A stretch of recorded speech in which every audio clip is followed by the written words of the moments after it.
Hello, good morning, good evening, good afternoon, good morning, good evening. My name is Payal Tandon. I will be your host today in this session in which we're going to talk about how to tackle multi-source reasoning questions, which supposedly are considered really very one of the most complicated subsections or questions in the new data insights section of the GMAT Focus Edition. This is episode number 4. We have already conducted episode number 1, in which we talked about two-part analysis questions, number 2, in which we talked about graphic interpretations questions, number 3, in which we talked about table analysis questions, and this is episode number 4, in which we're going to tackle the beast of all questions, multi-source reasoning. If you combine reading comprehension with quant flavor, add to it some graphs and sometimes tables, you get what is in front of you, multi-source reasoning questions. Now, in order to master these questions, what you really need to do is you really need to own the data set, and that is the approach that I'm going to demonstrate to you today. I'm going to explain to you what does it actually mean to completely have to have a complete grasp of the data set, that is to own the data set, and what kind of impact it will have on your ability in multi-source reasoning, which relates directly to how well you will perform on the test utilizing this approach, and what kind of metrics you should be tracking in order to figure out whether you are truly applying this methodology or not. So what we're going to do in this session is, I'm going to first, so we're going to take up one multi-source reasoning data set, and associated with that, there are 4 questions that we're going to discuss. But first of all, I'm going to talk about the stats of these questions so that we set some context, right? And then I'm going to present to you this own the data set approach. And then in the majority of the session, what you're going to do is you're going to experience executing this own the data set approach on your own, and you're going to see the kind of impact that it will have. Okay, so with this, let's get started with this session here. I'm going to discuss the passage that I'm going to present to you right now. It's the gold extraction passage, and you're going to see that shortly. For the initial read and to solve the first question, typically people take little less than 4 minutes to solve this question. This is the actual data from gmatclub. Okay, to solve the remaining questions, for each question, people take about 1 minute and 15 seconds. Sometimes it is 1 minute and 8 seconds. Sometimes it goes up to 1 minute and 30 seconds. But this is, ballpark, okay? Which means that overall, to address a multi-source reasoning data set, to answer 3 questions, which is what you would typically see in the GMAT Focus Edition, people take up to between 7 and 8 minutes, okay? That's the actual stats on which majority of people follow, okay? Now, in this session, what we're going to see is how can you change this, either reduce this time, you will actually end up reducing this time, okay? Or how do you change this distribution so that your accuracy increases? Remember, we always have to be able to answer questions correctly, right? Now, that is what you are tested on the GMAT. How many hard questions can you answer correctly, right? Which means you have to anyway get easy and medium questions correct, right? So we're going to see what kind of confidence you will have if you apply this own the data set approach, and what kind of time investment will it take, okay?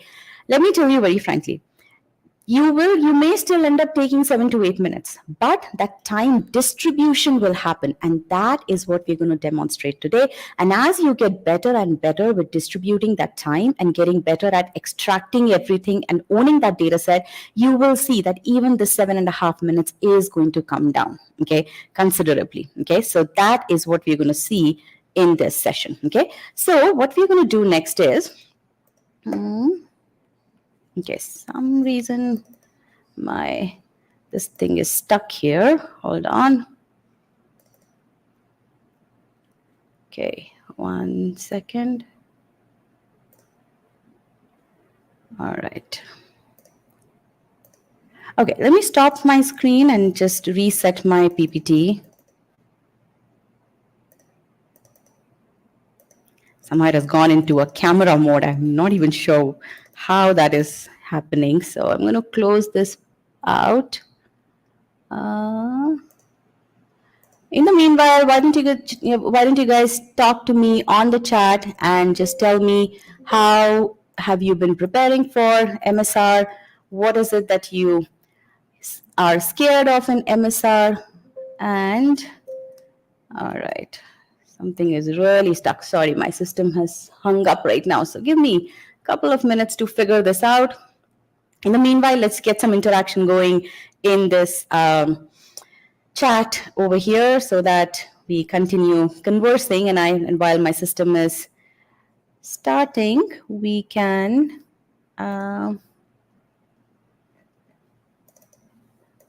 Okay, it is really stuck. Okay, so you haven't put in too much time into it. All right. What else?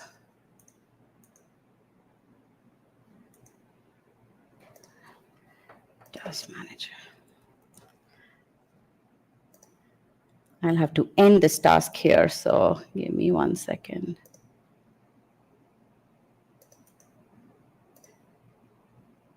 All right.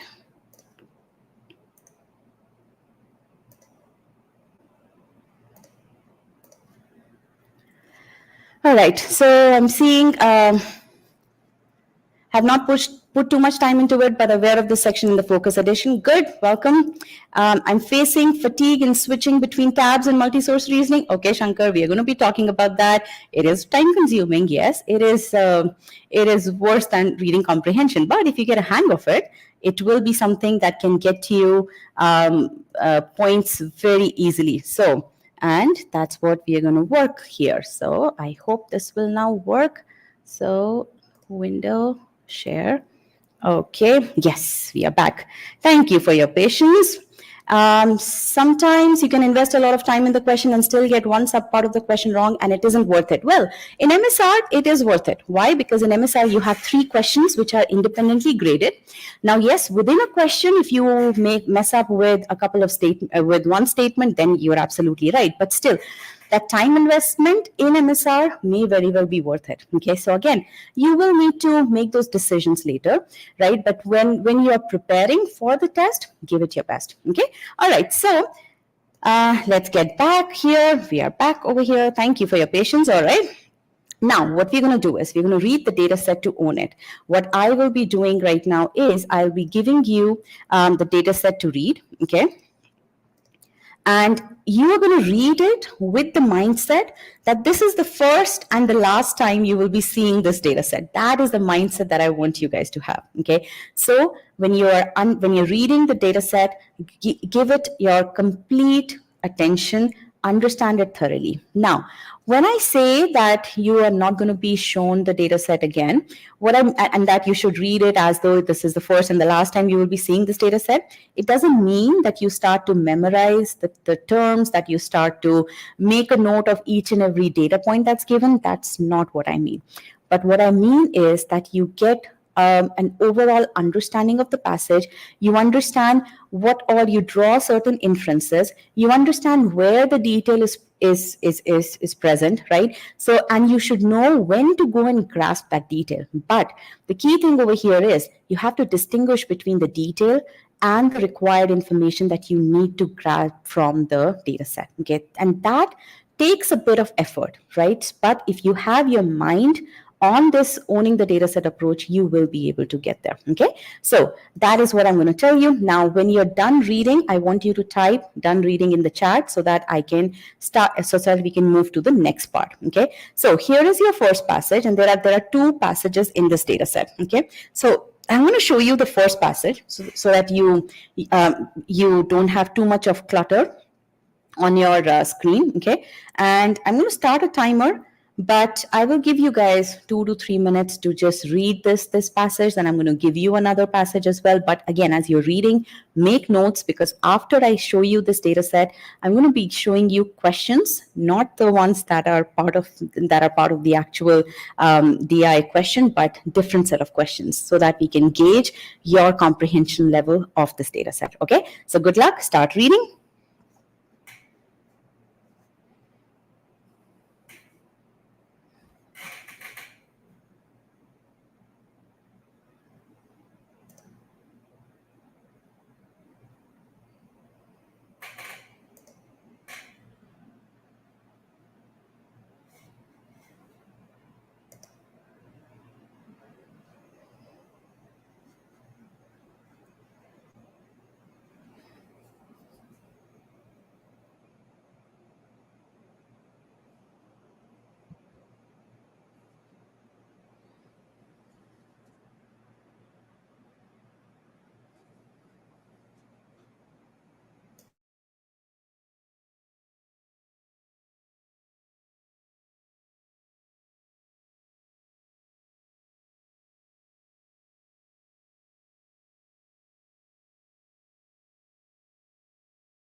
Oh, sorry about that. I was muted and I was talking. So let me go back to this. So how many of you have read the passage? Just say yes if you're done reading the passage. Yes, thank you, Ganesh. Yeah. So how many of you are done reading the passage? I gave you guys upwards of 6 minutes in the midst of me being muted. So I did put in timestamps for Arthesh, and I believe Shankar was the one who was the second one to have, no, Ganesh, right. So I've given their timestamps. But overall, I gave about 6 minutes for you guys to read this data set. Now, next, what we're going to do is I'm going to give you questions, okay, that will test your comprehension of this data set, but you will answer those questions purely based on your notes and your understanding, okay. I'm not going to show you the data set, okay. So when I show you the question, I want you to write down 1, 2, 3, 4, 5. If you are not able to recall, just write down 5 over here, right? So go ahead, answer this question. I wanted everyone to put in their numbers over here. Which deposits are larger in size? And we need to go quickly here. Load deposits or placer deposits? Which ones are both similarly sized, or there's no information over here, or are you unable to recall? So Arthesh and Shankar and Ganesh, they have put in their answers. How about the others? Fast. I have 9 questions here before we get to the actual data set, before we get to the actual DI questions for these. Okay, so the correct answer here is load deposits, and that is simple comprehension. If you have read this passage, you should have been able to answer this question. Now, this is comprehension question 2. Overall amount of gold mined in the US, has it increased? Has it decreased? Has it remained the same? There is no information in the passage, or are you unable to recall? This is a comprehension question that requires some level of detailed understanding. So Ganesh is saying 1. It has increased. How about the others? Shankar is saying number 4, information not provided. Okay. How about Arthesh? Arthesh is saying when. So I guess I'm talking to these 3 folks over here only. Okay. The correct answer here is it has increased. Okay. So Shankar, we will look at the passage and figure out where you should have found that information. And this is the information that you should have grasped from the passage in the first read itself. So that's a feedback point for you. Okay. All right. Overall question number 3 now. Overall contribution of placer deposits to the amount of gold mined in the US. Has that increased? Again, contribution, or has that decreased? Remained the same? Information not provided? Unable to recall? This is question number 3. So Shankar is saying number 2, okay, that it has decreased. That's what Shankar is saying. How about the others? Arthesh is also saying number 2. How about the others? Ganesh, waiting for you. If you're not able to recall, just say number 5. That's okay. You don't have to think. If you understood the passage, you should be able to get to the answer right away. So Ganesh is also, no, yeah, Ganesh is saying 2, decreased. Okay, all right. Okay, yes, the answer is indeed decreased. So good, your understanding has been good so far. Now, this is the next one, question number 4 here. Read the question real fast and answer it. These are questions that need to be answered real quick. Okay. Oh, Vibhor is here. Good. Glad to hear the response from another person here. Good. Proportion of gold mined from placer deposits has reduced in the US because. What is the reason for that? So Vibhor is yes. So let's get the answer to this one. Shankar is saying number 2. Okay. Sorry. Number 2 here. Vibhor, I believe, said number 2 for this one. How about Arthesh? Arthesh is saying number 2, and Ganesh is saying none of the above. Well, Ganesh, the correct answer is this one over here. Number 2 is indeed correct. So again, we'll figure out when we do the passage analysis where you should have grasped this information. You joined late, Vibhor? Okay, welcome to the party here. Good. All right, so let's do this one. Comprehension question number 5. Which deposits require use of toxic chemicals for gold mining? Load, placer, both, unable to recall.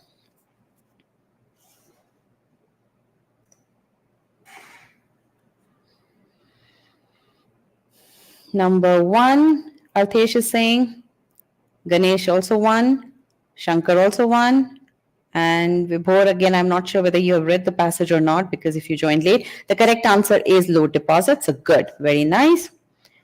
Is this the first data set? Yes, yes, this is the first data set. Okay, last one. Not last one, question number 6. Why do load deposits have negative environmental impact? And there are 5 reasons listed. You have to tell me which reasons are applicable to the load deposits.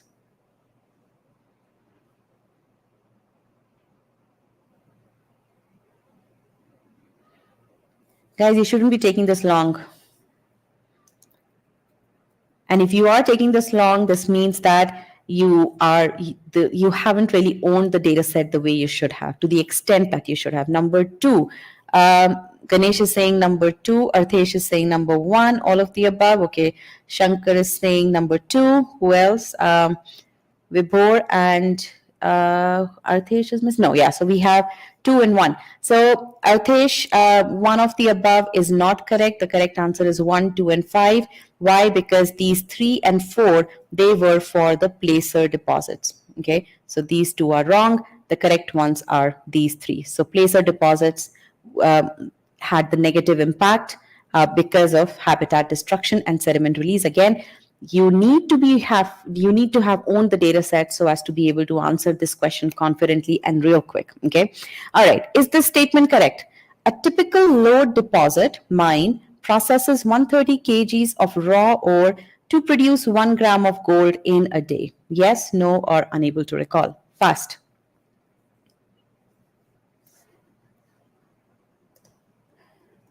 Question number 7.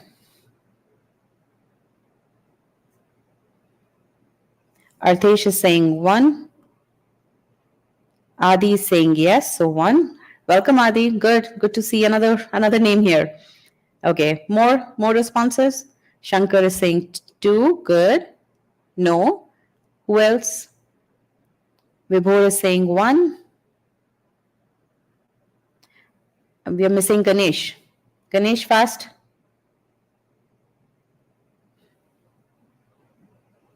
Okay, the correct answer here is no. And I'm going to show you the passage so that you should yourself be able to figure this out. But the kicker here is in a day.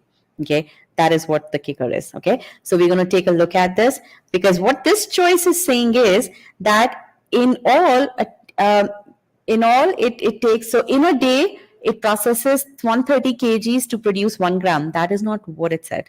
The passage exactly said was, well, Shankar, that's not the reason why. Okay, then I believe everyone is in for good amount of learning from this particular question. So we will come back to this when we look at the passage. Okay, so everyone got this question wrong. Okay, so next one, which deposits have more severe environmental impact? Load, placer, both. You're unable to recall, or maybe, yeah, more severe. So at least, so it has to be either load or placer, or maybe both have similar. Number 1, load. Okay. Adi is also saying load. Okay. Arthesh is saying load and Shankar is saying load. Perfect. Yes, this is correct. Load deposits do have more severe impacts. Okay. By definition, a load deposit mine processes 180k metric tons of raw ore a day. Is this statement correct? Yes or no?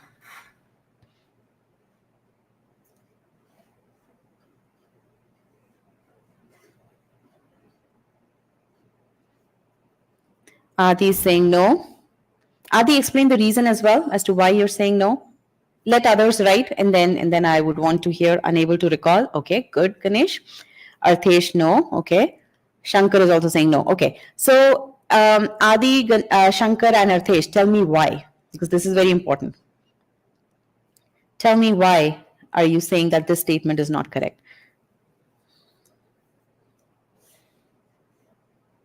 Because it doesn't say exactly 180 kgs. Okay. Forgot if a day was mentioned. Okay, because of the line a day. Okay. Interesting. So the reasons why you selected no for this is wrong. Okay. Not mentioned anywhere. How many ore was processed anywhere? Okay. So I would say this question also, everyone has gotten it wrong. Okay. So it gives an estimate, not the actual number. Okay. So we will look at, Shankar, you may be, again, we have to be very precise about what we are saying. Okay. So let's look at this. What I'm going to now do is, so again, these comprehension questions tell me, did these come naturally to you? Were you struggling? Did you want to see a passage with you? Or did you feel, yeah, I understand the passage really well and I can really answer these questions without any problems? So tell me, what is it that you felt? Because that's the level of that's the gauge that you need to have whenever you read an MSR data set. Okay, so that you understand before you look at the question, how confident are you to be able to address those questions? Okay, so right now tell me, did it come very naturally to you? So Shankar, you're saying that these questions came naturally to you. You were not struggling. Okay, we know that there are some incorrect responses, and that's what we're going to understand as to please share the dataset link. Okay. Well, Vibhor, I don't have the dataset link, but we will be talking about the dataset next. Okay. So you will be able to follow along with me as I read that dataset. Okay. Adi is saying natural. Okay, good. How about Ganesh? Wasn't sure whether to pay attention to numeric or verbal data in the paragraphs. Okay, good point, Ganesh. And we are going to talk about that. And that's one of the reasons why I selected this dataset. It is primarily text, but it has those a couple of data points towards the end, which again, it's not that you need to memorize the numbers, but you need to understand what those numbers imply. Okay, Altesh is saying, I could recall the sense and objective of the passage, but for minor details I felt like double checking them. Okay, so Altesh, good point here. Again, none of these questions should have required you to go back to the passage. That's the reason, that's the primary reason why these questions are part of the comprehension checkpoint questions. Okay, these questions you should be able to answer without the passage. Okay, and if you are able to answer these questions correctly and confidently, this means that you have truly owned the data set and you're ready to tackle the questions at hand. Okay, so now I'm going to show you how I would read this data set if this were given to me. Okay, so let's start. Gold is typically mined from 2, and what I'm going to do is I'm going to do a timer here as well. Although when I start explaining things, I tend to go overboard, so it would not truly be a test of how I would read in the test environment, but let's give it a shot. Okay, gold is typically mined from 2 different geologic formations known as deposits. I'm going to write down gold over here, and because it's 2 deposits, I'm going to just automatically create this tree structure, and I'm going to say load here and placer here. Okay. Low deposits are what prospects dream of finding, so these are desirable. Okay, and I know that we are talking from the standpoint of the prospector. Okay, large deposits of nearly pure gold, so I'm going to say pure gold over here. Such deposits are located where they were originally deposited by the mineral-bearing solutions that carried the gold up from Earth's interior. So I'm just going to make Earth's interior, and then these were carried up, and then these are developed over here. So I'm just visualizing that. Okay, placer deposits on the other hand. So now I'm going to change the color here. Placer deposits on the other hand. So now I'm moving over here. Come from pre-existing lode deposits. So lode deposits lead to placer deposits that are exposed at the surface of the earth. So, so these are exposed, okay, at the surface. These load deposits exposure to the weather causes gold to be released. So gold released, okay, from the surrounding rock and transported by rivers. And these are taken by the rivers, okay, in the form of dust or flakes. So when a stream carrying the gold slows, so the river slows, what happens is gold collects in pockets of sand. So gold plus sand. Okay, so now it is all a collection. Placer deposit mines. So now we understand how, and I'm going to stop my timer here. So far, I have taken 1 minute and 30 seconds to read till this part. Okay, to read and to understand. Now what I'm going to do is I'm just going to read the next part real quick and then figure out, do I have a change in my passage, or am I still continuing on with the same thought? Okay, so placer deposit mines have historically been the source of approximately 35%. So now see, I am changing the topic here, right? So I'm going to first just understand what is it that I have read till now. Essentially over here, I have read about the makeup of how load deposits are formed and how placer deposits are formed. So I understand all of that now, and I understand that load deposits lead to placer deposits, and then there's some weathering action taking place. Rivers are carrying the deposits, and then they, as they slow down, the gold is getting mixed up with sand. So I understand all of that, right? And load is more desirable, so I understand that also. Now I'm going to read the next part here. Okay. Placer deposit mines have historically been the source of approximately 35% of total gold mined so historically, placer, that's what we are talking about, 35%. Okay, and again, we are talking about just the US. However, in recent terms, however means there's something changing in recent years. So now current, okay, the quantity of gold mined has decreased. So this number has gone down because readily accessible deposits have been exhausted. So deposits have reduced. Okay, and which is why the gold from this has gone down. Thus, despite an increase in net gold mine, so now I know overall gold has increased, right? But the placer deposits, but placer reduced. Okay, so I understand that. So I understand this prospector, the passage from the prospector completely. Okay, now I'm going to move on to my next one, environmental scientist. Okay, and before I go there, I'm just going to just look at my notes real quick, and I'm going to just say I understand how these are formed.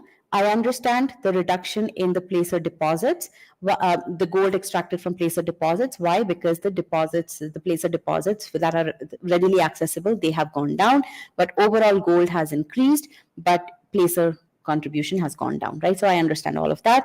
Okay, now I'm going to go at the next. So I'm going to start with the next passage. Now, next passage, let's read it.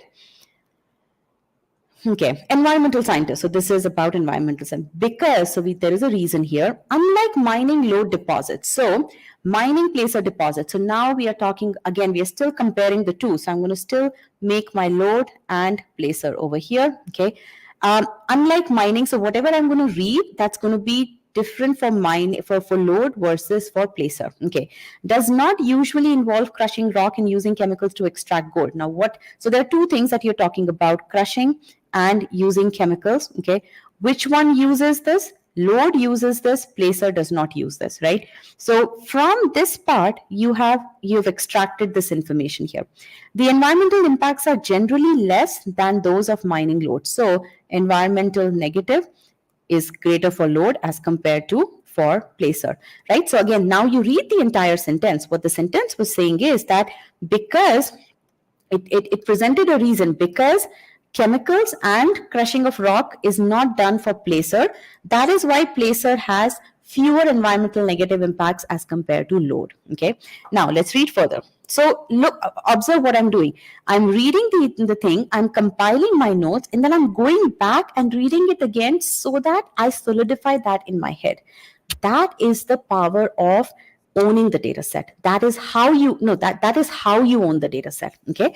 Now, let's continue reading.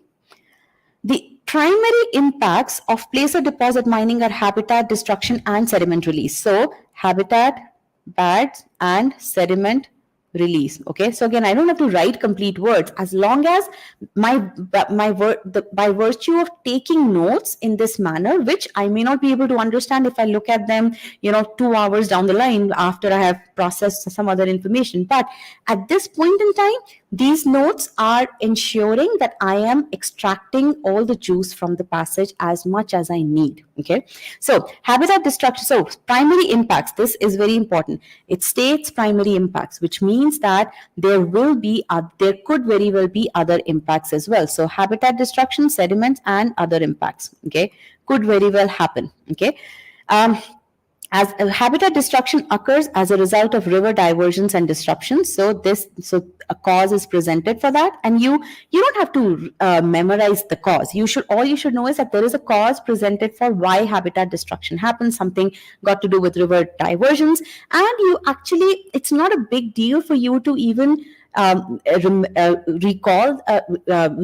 that. Why? Because in the previous passage you already knew that there is some action of river that happens that leads to these placer deposits. So that is what happens. That's a positive reinforcement that happens, or rather positive feedback that goes on when you, by virtue of you reading each and every part of the data set very, very intently. Okay, what happens is, because you've spent that much time upfront, when you're reading stuff downstream, you can now link things up, and again, a lot of that becomes very, very solidified in your brain. Okay, so you don't have to think about river diversions and disruptions of river bottoms as a brand new term over here. You already know that there is some linkage with rivers, and by the way, this is the cause for habitat destruction. And the large amount of silts and sediment release can severely impact water quality. So now this has an impact on water quality. Okay, so for one of the things, cause has been given. For the other thing, a subsequent effect has been given. Modern commercial operations tend to use settling ponds to prevent this discharge, and then there is some corrective action that is given for this. Okay, so some kind of settling pond. Okay, you don't need to understand what it is, but you need to understand the linkages over here. Okay. All right, so what we have done so far is we have read this part over here, this part of the passage, and we have understood, we have created, sorry, what happened here? One.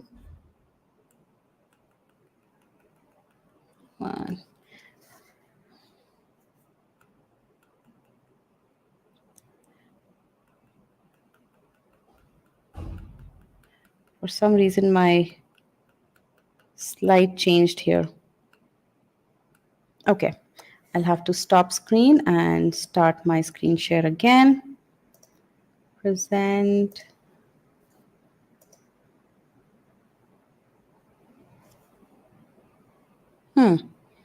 That is surprising. All my notes went away. No, here, sorry.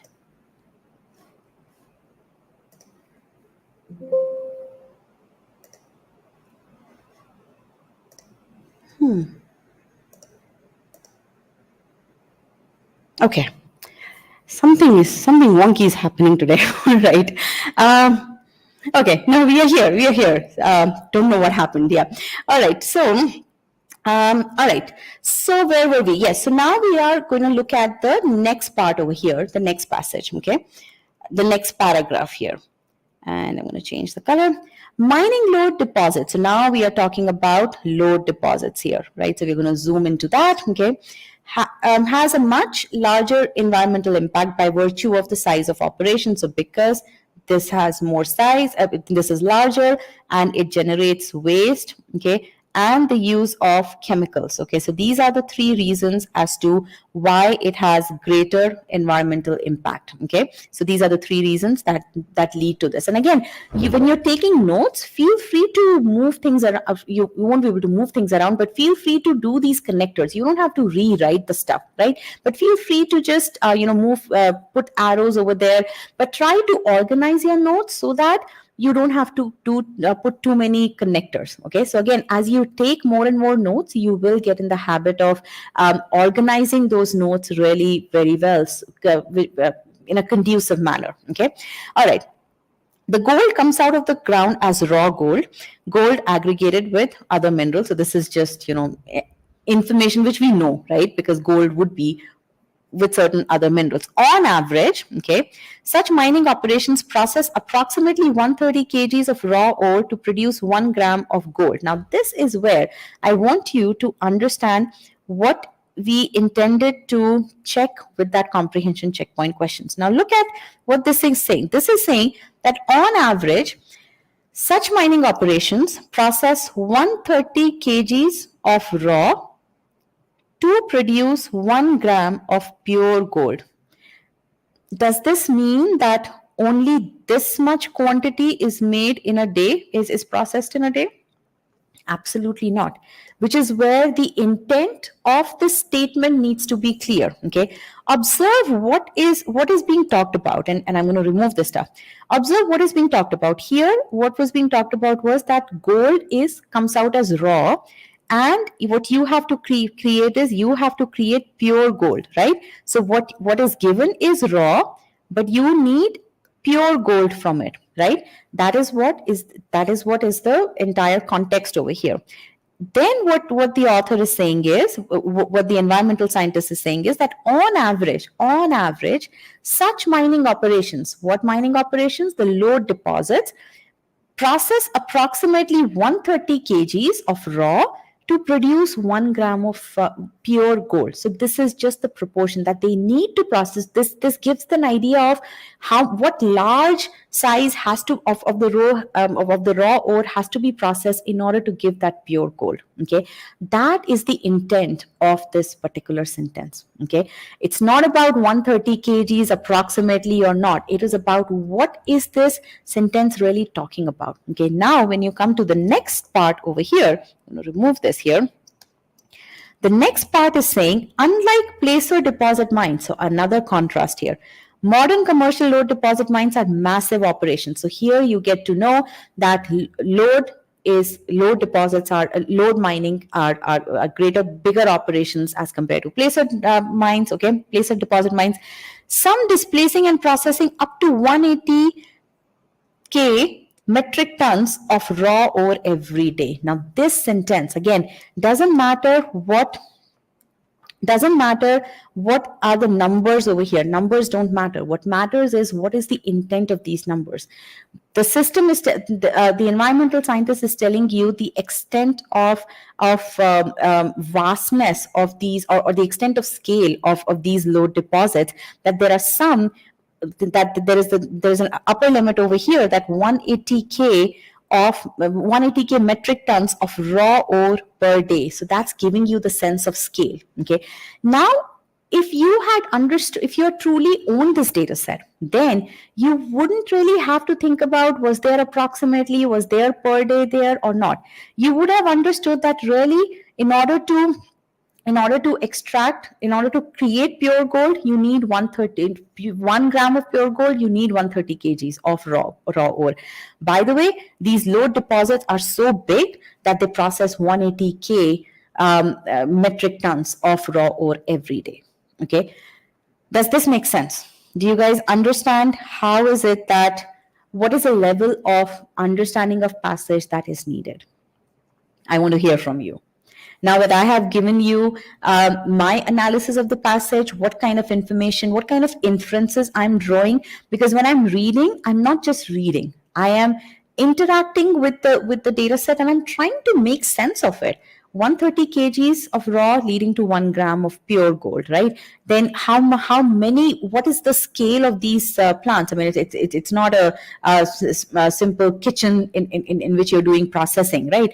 It is a huge plant in which you're processing 180k tons of raw ore every day. Okay.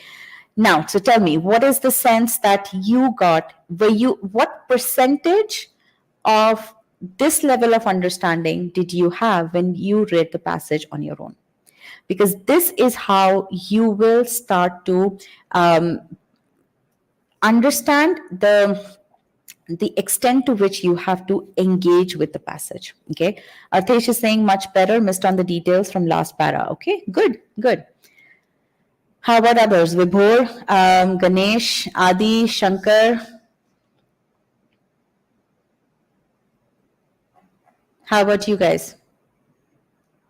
Because next what we're going to do is, based on this level of understanding, we are going to solve questions, and I will give you a chance to solve those questions without really you having to, without showing you the data set. Only if you want to see the data set, I will show you the data set as well. Okay. Ganesh is saying become a true master of the data set. Okay. What happened here? Okay, here you go, Vibhor. You can take the screenshot of this page. I understand that you want to take a screenshot of the notes, right, Vibhor? But don't refer to this passage when I'm showing you the question, okay? And I'll give you a more clean notes as well, so I can share that also later on, okay? Now, when you are preparing for MSR, you need to be able to engage with solutions that have this level of detailed analysis of the data set, because only then you will be able to compare your level of analysis with the analysis that you should have done. Okay, so always keep that in mind. Okay, all right, so now ready to solve questions. So we are, okay, so here's the question. This is the information that's given. This is the question.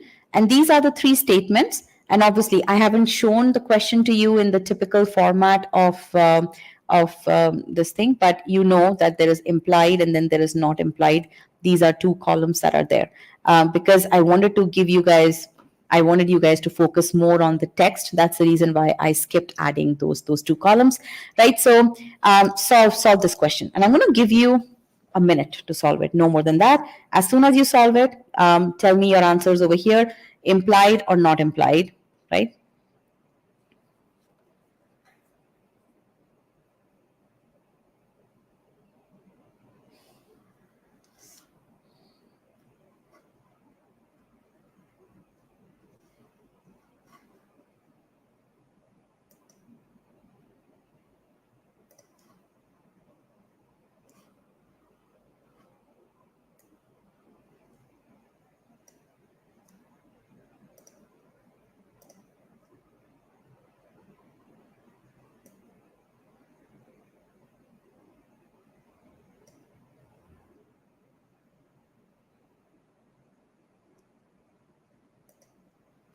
Okay, I have Shankar's response in 35 seconds.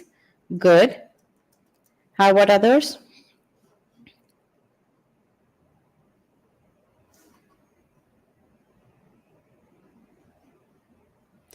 Implied, not implied, not implied. Ganesh is in about a minute.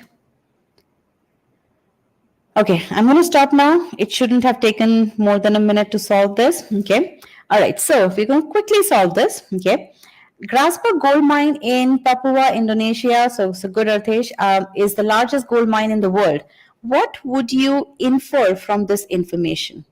It is the largest gold mine in the world. What does that imply? What do you get from there?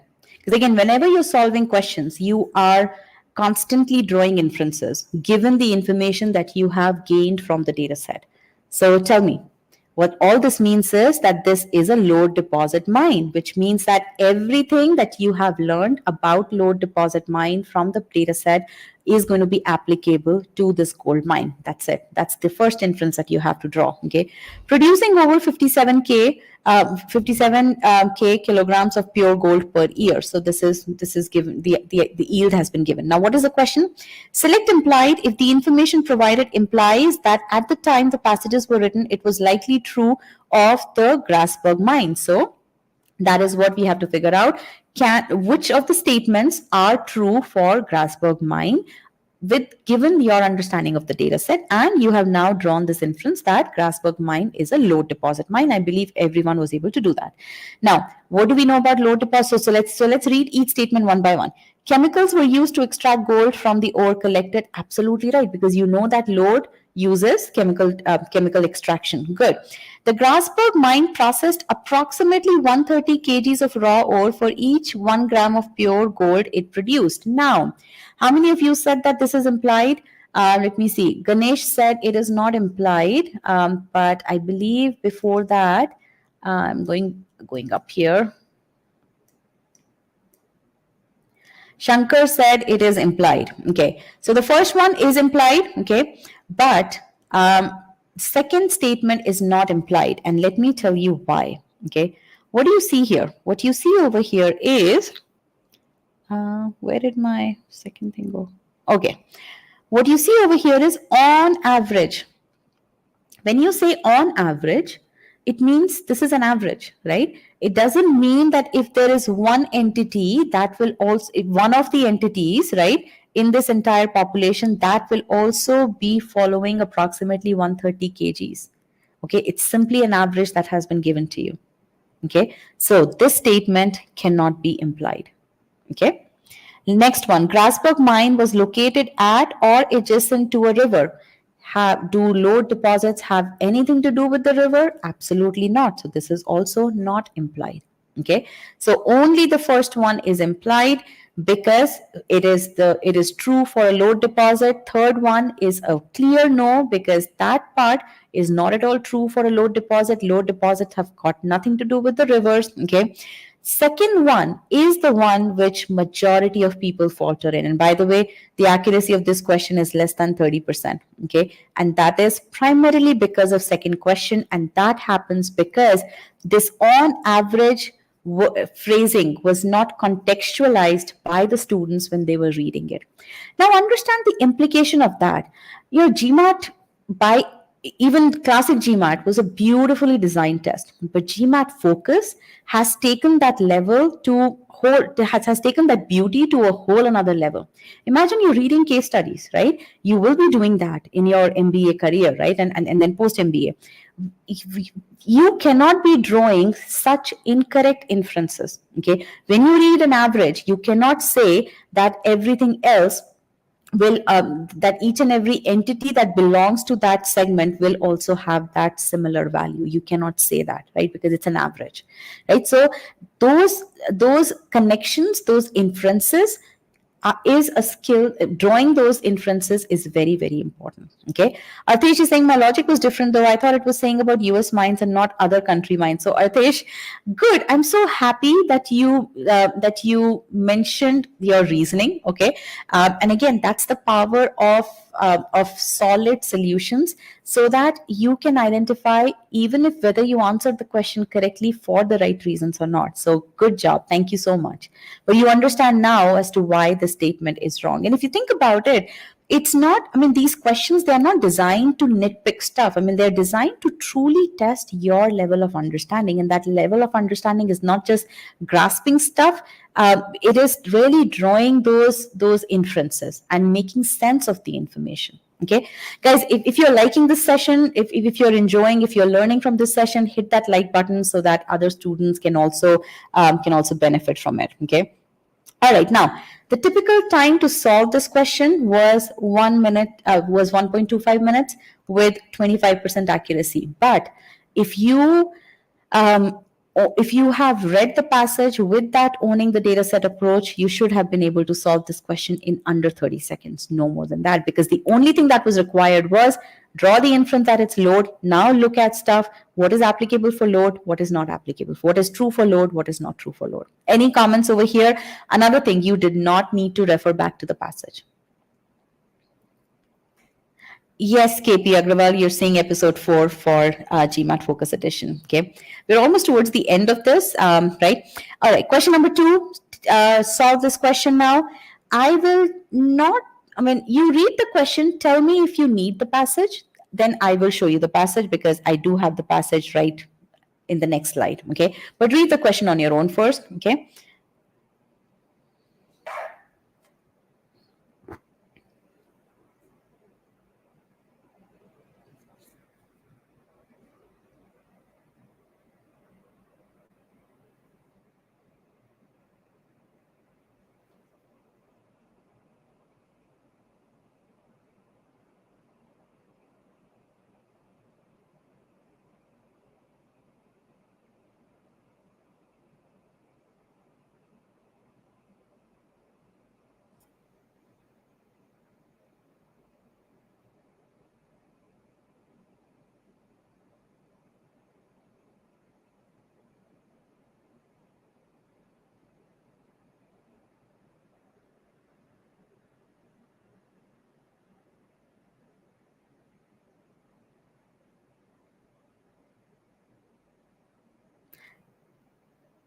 Shankar, check your answer for the first one. What's going on? Artesh, you too.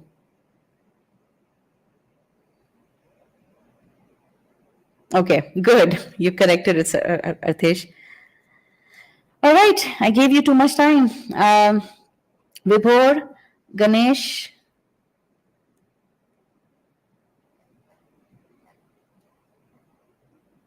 Okay, typo. Okay, good. Um, implied. No, yes. Abhishek. Okay, new name here. Welcome. All right, so let's solve this one. I'm glad nobody asked to see the passage. That is really good, and I want you guys to give yourself a pat on your back. Why? Because you have truly understood the passage the right way. I understand that I explained it all to you, but you are able to see the impact of that level of understanding that you don't feel like seeing the passage. So that is really amazing. Okay.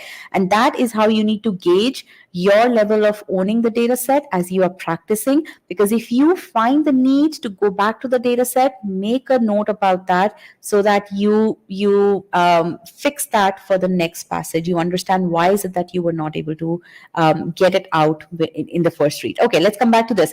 For each of the following, select yes if according to the information provided it was accurate at the time the passages were written. Okay, very precise wording over here, right? So we have to basically figure out which ones are true, which statements are true, which statements are not true based on our understanding of the passage. Simple one. Okay. Placer deposits are on average larger than load deposits. This is absolutely wrong. We know that load deposits are much bigger, right? So this one is absolutely wrong, right? So nobody said Vibhor, you said implied. This is not implied. Okay, and Arthesh, you had done the correction here. Shankar, you also did the correction. So Vibhor, check your understanding. Okay, placer deposits are much smaller. Okay, then the next one over here, mining placer deposits sometimes has environmental impacts beyond habitat destruction and sediment release. This is an absolutely correct statement, and this is coming purely from that word primary. Okay, one single word. Okay, and that word has a separate question created because of the implication from that word. Okay, that is the level of analysis that you need to do. And frankly, even if you were to go to solve this question, imagine had you not drawn that inference when you were reading the passage. And let me just show you where that is. It was where is the, oh sorry, here, the primary impacts. It's right over here, right? Had you not extracted that information while you were reading it, what you would have to do is you would have had to go back to the passage. First of all, figure out, okay, you have to go to the environmental scientist thing. Then you would have had to read through some of these impacts here, then see this. And again, because now because you've already seen habitat destruction, sediment release, your eyes would be looking for habitat destruction and sediment release and maybe certain third entity, and you would not see the third entity and you would come and say that this is not true. That is how a progression, that is the flow that would have happened had you not truly understood the data set, had you not truly owned the data set. Now, versus what has happened is, because as you were reading the data set, you were focused on extracting information. You were focused on these what do you say, significant words, right? Primary impacts. If there is primary, this means that there are non-primary impacts as well, and that is exactly what this choice is saying. Okay, and this is a pure CR skill. In CR, you have to have that razor sharp precision when you're reading the data set, when you're reading the passage, in order to understand all that is going on. Okay, everyone with me on this? And this is statement number 2. That is the reason why students get this question wrong. Now, the third one over here, gold production makes up only a few percent of total, primarily due to the increased quantities of gold being produced from lode deposits. Again, this is an absolutely wrong causality. Now, there are some people who do make mistakes with this one, okay, statement number 3, but those are folks who just read familiar terms, who are just at the surface of the data set. They read familiar terms and they say, oh yeah, this should be correct. Okay, so they fall in a very common traps. But again, these are folks who really have to read the statements and be in that mindset that you have to understand, you have to relate the entire, you have to make sure that the entire statement is true, all the connections in that statement are true. Okay, yeah, so what's your takeaway from this question? Again, this question does have higher accuracy. Again, this is still a hard question. Less than any question with less than 50% accuracy is a hard question. Okay, again, had you owned the data set, you could have been able to solve this question in under 30 seconds, because again, we didn't really need to refer back to the passage. None of you needed to refer back to the passage. And that itself is a testament to the impact that owning the data set can have, right? Now, again, let me just tell you, two questions that we've done, right? Both of those could have been solved in under 30 seconds. Everyone agrees with me, right? Without having to go back to the passage.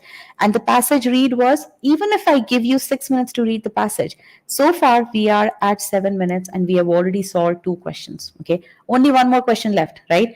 Which again, you should be able to solve in 30 seconds. So in under 7.5 minutes, you will have been able to solve this data set without really any anxiety, without any fear that, oh my goodness, there are these numbers, there is this, there is that, right? And with ease, with utmost ease, you would have been able to address this data set in less than 7.5 minutes, okay? Less than the time that typically people do. Why? People who don't really own the data set, because frankly, owning the data set is not possible in 3.5 minutes. For me, and I'm an expert, right?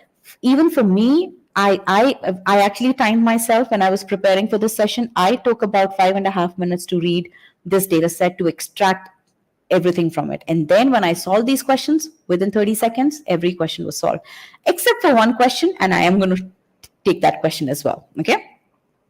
All right, any comments here? And guys, if you are liking this session, hit the like button. That would really mean a lot to me. And tell me, how is it that you are, what is it that you think about this approach? Where are you at? Are you convinced? And we're going to go into the third question. Okay. So why don't you guys first answer this question? And once you are done, definitely tell me what's your impression about this approach. So go ahead.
Interesting. I am going to stop the timer here. Another good thing here, none of you wanted to see the passage. So good job there, okay? And I want you to pick on these, identify these, experiences, so that when you're preparing for MSR on your own, you can figure out how well have you owned the data set, okay? Because if you feel the need to go back to the data set, this means you haven't really owned it, okay? All right, so let's look at this question. This is a very interesting question, okay? Each of the following claims appears, Each of the following claims appears in the environmental scientist passage. So the question is saying that each one of these claims appears in this passage, right? For each, select supported if the scientist cites specific evidence to support the claim, otherwise select not supported. Okay, so here, if the scientist, so the question is not asking whether these claims are true as per the passage or not, because the question has actually told you that each of these claims appears in the passage. All the question is asking is that has the scientist given evidence to support this claim. That is what the author is asking. That is what the question is asking. Okay. Now let's look at number 1 over here. On average, an operation mining a load deposit processes approximately 130 kgs of raw ore to produce 1 gram of pure gold. Now tell me, is there any evidence of this in the passage? Any evidence that you remember? Okay, and for this, you can go back to the passage. Okay, this is definitely a claim that we already know. This is a claim, but that's not what the question is asking. The question is asking, is there any evidence that the scientist has given so that the scientist can support this claim? Okay, and I'm going to show you the passage. Here's the passage. Okay, observe over here. On average, such mining, blah, blah, blah, right? The author has not given an example of a load deposit mine to show this. The author has not given any other processing. Let's say that on such and such day, this much was used to produce this much of pure gold, which means that this is not supported. This is simply stated. There is no evidence provided for it. Okay. Again, very much like a bold-face type question, right? In which you have to figure out the linkages in the roles played by different entities, right? So here there is no evidence over here. There's right. So this one is not correct. Now, how many of you?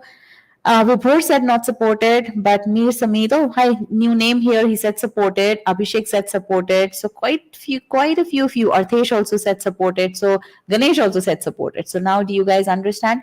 Where you faltered here was that you did not pay attention to the question statement, and this is very.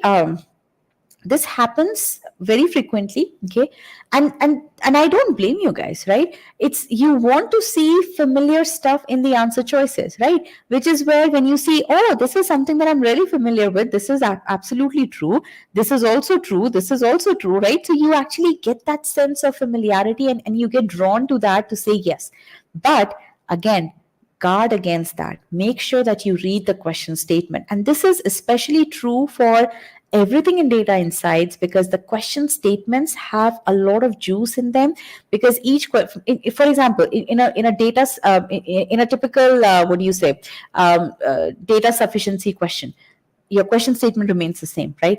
But in GIT, TPA, MSR, your question statements evolve, they change, right? So the way you read a question statement in a CR argument, in an RC passage, in all your quant questions, the same way, give equal importance to reading and understanding what the question is telling you. Otherwise, you will get such questions wrong. And frankly, this is one of the easiest questions here. Okay. The only reason people falter is because they don't read the question statement. Okay. Let's take a look at second one. Modern commercial placer deposit mines. So now this is about placer deposit mines tend to use settling ponds to prevent discharge of large amounts. Okay. Yes, that's given. But, and you remember where that was given. This is actually written verbatim over here. That's the claim made by the scientist, but there is no proof for that. There's no evidence for that. So this one is also wrong. Okay. Last one. Modern commercial load deposit mines are massive operations. Now here, this is something for which there is support. Why do I say that? Remember when we read this part? When we read this part, we understood this part to essentially give us that sense of vastness of these load deposit mines, that there is this humongous scale over here, right? And that is the evidence for these massive operations. Okay, so this is the only one that is supported. What do you guys think about this? Okay, I have one more question. And again, this question has 29% accuracy. Such an easy question. The only reason is that not reading the question statement, not internalizing the question statement. Again, this question should have been solved in 15 seconds, right? So we are going to go into our last question, which I believe is one of the one-off questions. I won't say one-off questions, but there are certain questions that are definitely time hogs. Okay, and the next question is one of those. There's no way that question can be solved in less than 45 seconds. Okay, which is why I kept this as a separate one. But majority of questions, and which is why you see over here, once you own the data set, majority of questions belonging to that data set can be solved in less than 30 seconds. I still put a metric of less than 45 seconds for you guys while you are preparing, while you're building your own the data set skill set. Okay. All right. So this is the metric that I want you to track. Another metric that I want you to keep track of, which I mentioned here, is the urge to go back to the passage, to go back to the data set. You need to prevent that urge. Okay. And if you feel that you are going back, then write down the number of times you went back to the passage. Okay. Make a note of that. And your goal over here needs to be 0. You should not really have to go back to the data set. Okay. Unless you're picking numbers, right? So in that case, the solution will tell you to go back to the data set, unless there is a graph, unless there is a table. There are certain questions in which there are tables, and you need to refer to those tables. Then obviously you will need to go back to the data set. Okay. All right. So where are you guys at? I need you all to tell me what you have learned from this session, what you like in this approach. Will you be employing this approach? Do you see merits of this approach? And if yes, how is it that you're going to be doing that? Tell me all of that right now. And then I'm going to give you about a minute to respond over here. And then I'm going to show you one last question, which is a little bit of I won't say a surprise, but it is a quant question from this data set. So we'll talk about how is it that you should be solving that question. But I want to hear from you first before I show you that one last question. I've already started the timer.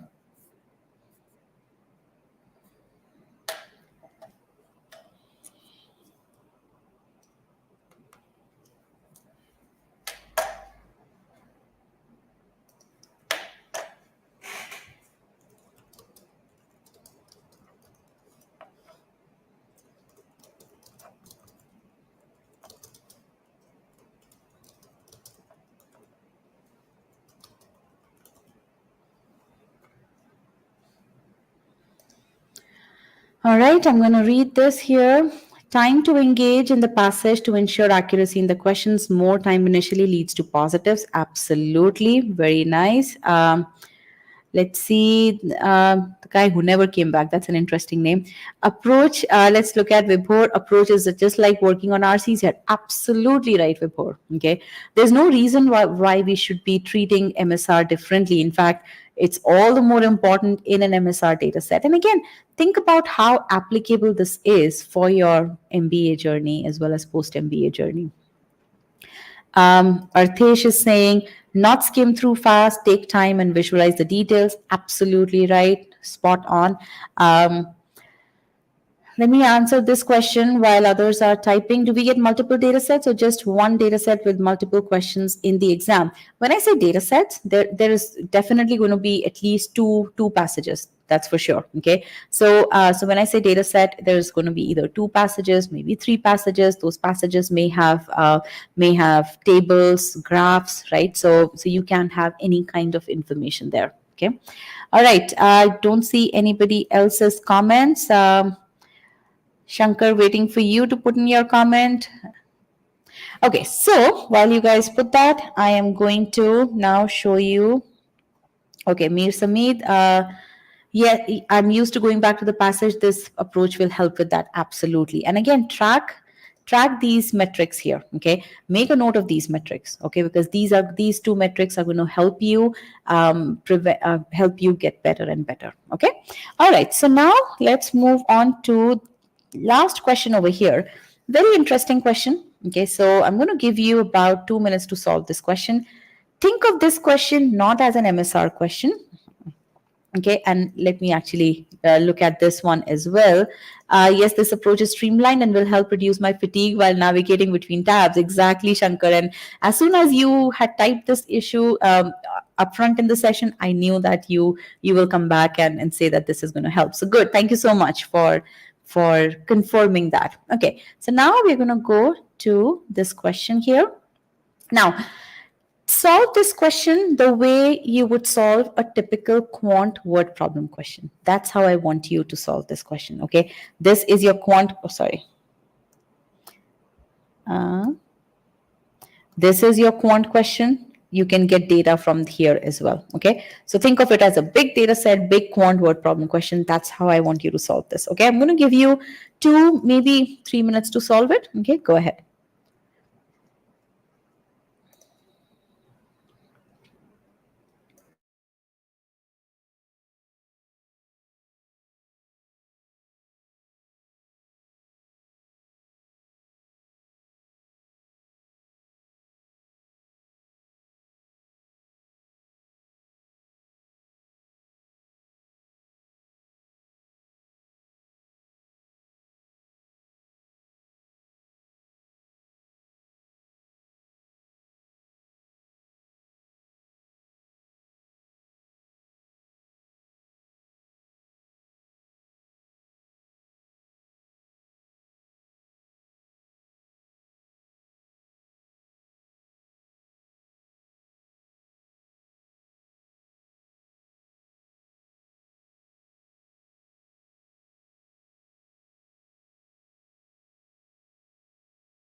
All right, I'm back.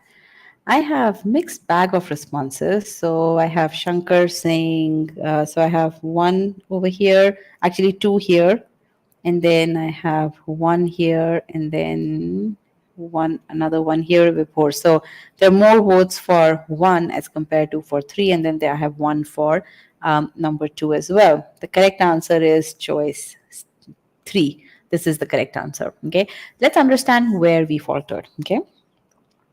Now, this, as I said, is a quant question. If I were to classify what kind of quant question, unitary method question with unit conversion, both are required. Only once you draw the right inferences. So we are going to break this into two parts. One is what inferences were to be drawn, and second is how would you have done quant processing. Okay.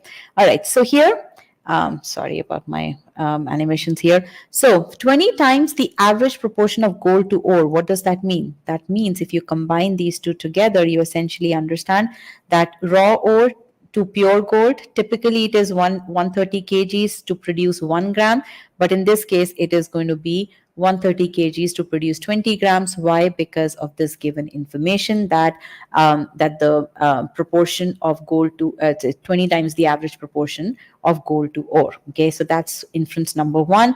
If you drew that inference, good. If you did not draw this inference, take that feedback from here. Okay, the second inference over here is for the fastest rate described in the passages, and the fastest rate is over here. It said up to 180K metric tons. So this is the fastest pace that processing this much raw ore in one day. That's the max that can happen. Okay. So these are the two inferences. So tell me, how many of you, tell me if you all were able to draw these two inferences, or if not, right? So that way you'll be able to understand, did you falter in the quant processing aspect of it or in the inference drawing aspect of it? Because understanding those faltering points is very, very important. Okay.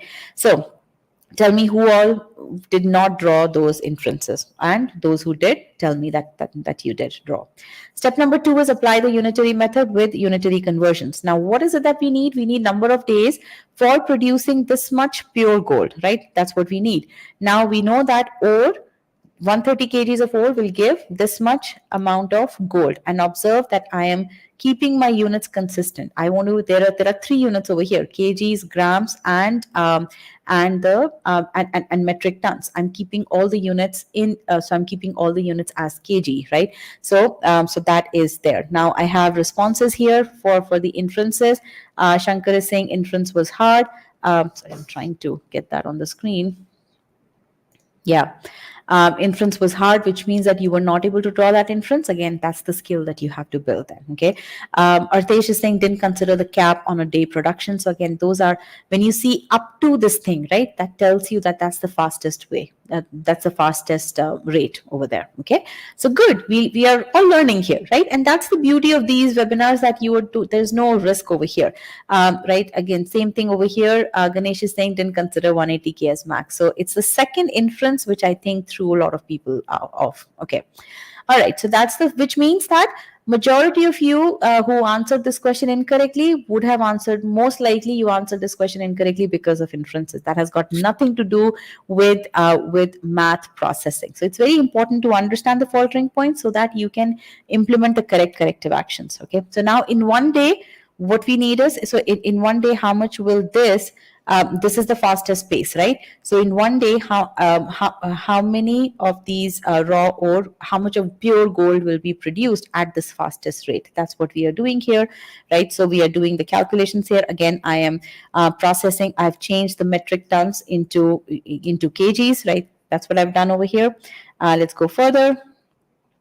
And then I do the calculations, and what I end up with is this value. Now what I have to do is, in one day, this much pure gold is being produced, which means that what I need is this much amount of pure gold. How many days would this much amount of pure gold take to produce, right? So that's what I do, another unitary method, and I end up with this. Now this is something wherein you could use a calculator. So there are two, right? So you could use a calculator, or you could simply do estimation over here. So what you have is 130 divided by 36. Again, you can see that in over here, if you were to assume 39 over here, then this would have been 3. So again, when you do all of this stuff, what you end up getting is that this number, so you're basically doing 13 divided by 36, and you know that this answer over here is going to be less than 3. Now 10 divided by some number that's less than 3, that's going to be greater than 3.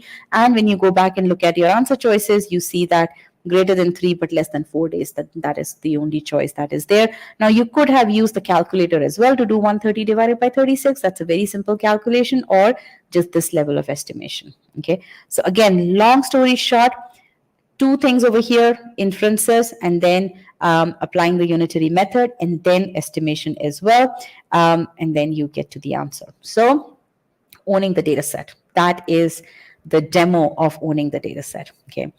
Now, if you have questions about how is it that you can build this skill, let me just show you something here. And I'm going to share my screen again. I'll use this tab, share. Hold on, what am I? Sorry, what did I end up sharing?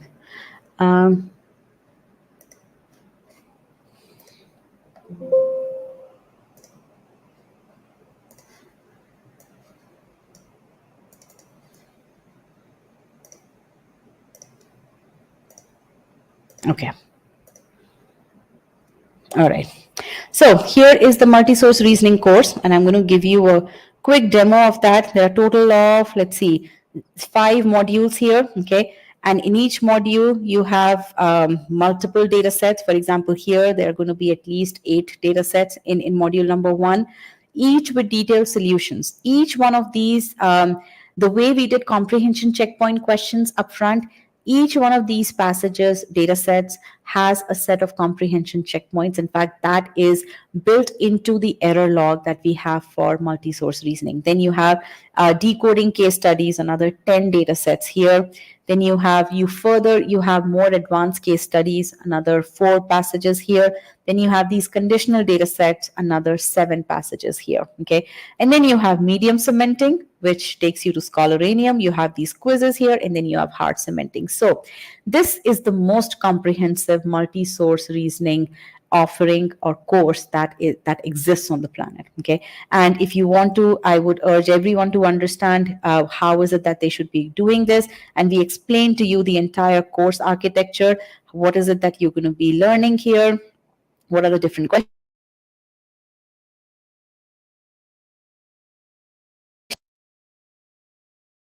beautifully put together files with videos with constant checkpoints, so that you can so that you can solidify your learnings right there and then, right? So let me show you the skills, your MSR learning path. So here you learn exactly how is it that you will be so here you have different videos in which we explain these comprehension checkpoints. I'm going to show you the error log details here, and let me download the error log. Yeah, so in the error log, you have all these data sets that are there in the course listed out, and then you fill out the comprehension checkpoints, and let's download this.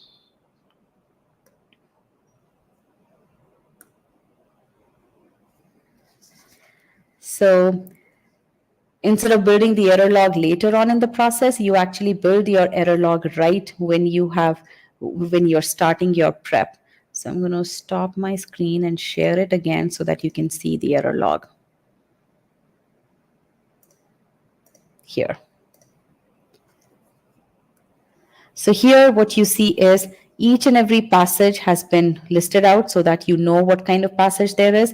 You see the passage topic, you have business passages, you have non-business hard, you have relatable text, you have text passage, data sets with just text, you have data sets with the table, and then you have what we call as these comprehension checkpoints. So the quizzes that we have in order to which test your level of understanding of the passage, you actually put in you go through those checkpoints, and then you put in whether you got them all correct, or whether your comprehension was not at par, and then you get this judgment right at that point. And then as you are as you're going through the entire course, you will see the more initially you may have more reds, and then you'll start to see more greens. But yes, when the passages become more complex, you will start to see those reds again. So you will get that motivation to actually make them all green, right? And then what you have are, for each and every question, whether you got the question right, whether you were confident about it, or whether I can't do this right now. Let's see.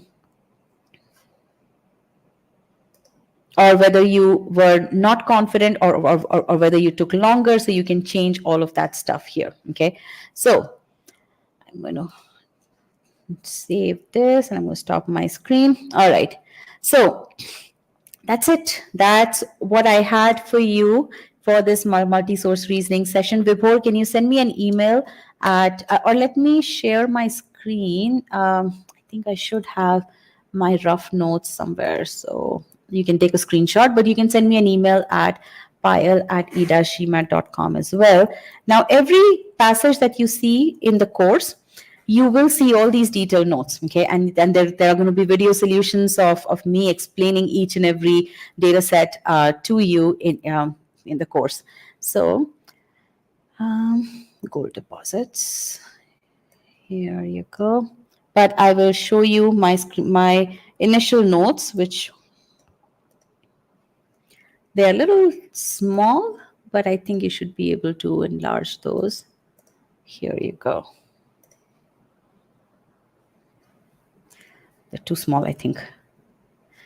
I'm going to zoom in over here so you can take a screenshot of this one.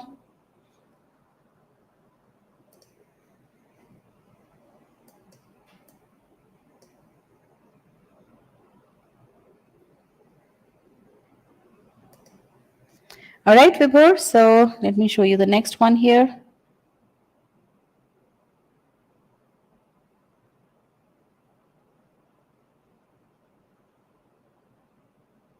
Okay. All right. That's it. Now, any questions? So, how many more video episodes are there for data insights before we move on to next quant and verbal sections? In this series, we had 4 episodes planned, and we are done. This is the 4th one, so we are done with that. If you have requests for other sessions, definitely make those requests to GMAT Club, and we can see what we can do about that. Ganesh, thank you so much for your you're so respectful. Thank you so much. Yes, it's a pleasure conducting these webinars, especially when these are really good techniques that each and every student should execute, so that their GMAT journey becomes pleasurable, right? um, the next question here: do we have demo trial for Sigma X mock series as well? Yes, KP, you have. You can access one Sigma X mock free of charge on the platform. So definitely, yeah. Artesh, thank you. You were a wonderful audience here. The guy who never came back. I hope you come back. Thanks for the session. Yes. So, all right. So, I hope that everyone will apply on the data set approach. I really hope that all of you do. And I would welcome you all to try out the multi-source reasoning course that we have on our platform, and along with that course, all the data insights courses are super duper comprehensive with everything that you need under the sun. You wouldn't need any other resource to practice for data insights. Okay. All right. Bye everyone. Good luck. Happy learning.